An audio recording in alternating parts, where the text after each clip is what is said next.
Наскоро, комплетна проценка на функционалноста на децата со аутизам и друг вид попреченост ќе се врши и во Штип. Истата ќе ја спроведува тим составен од едукатор, педагог, психолог, социјален работник и лекар и ќе биде во функција на сите општини од регионот.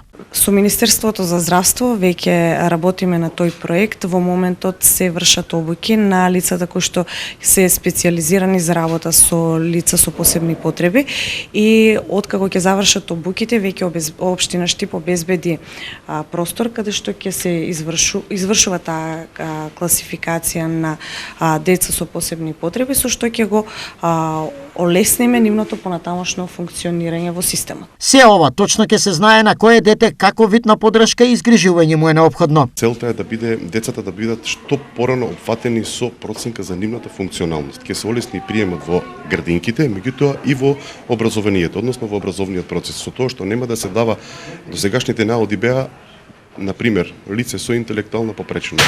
Не, сега со сегашниот наод ќе се дават проценка на функционалноста со цел искористување на постоечките ресурси кои што ги имаат општините и нивно вклучување со цел да се зголеми искористувањето на потенцијалите на децата. Ова беше кажано денеска на Светскиот ден на лица со аутизам.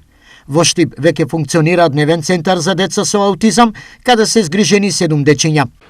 Дневниот центар, освен што нуди услуга на згрижување, нуди работно-окупациона терапија, се подготвуваат за вклучување во сите сфери на општеството, социјалната интеракција да се подобри и на се што можеме да помогнеме на децата и на семејствата кои имаат деца со аутизам, да можеме да им олесниме нивното секојдневно функционирање. За сега нема точна бројка на тоа колку лица со аутизам живеат во регионот или во државата, бидејќи се уште не постои регистар за аутизам. Станува збор за состојба која има растечка стапка на појавување од 10 до 17% годишно. Во светот, 1 на 1000 лица се засегнати со канеров аутизам, а 1 на 166 лица со аутистичен спектар на нарушување.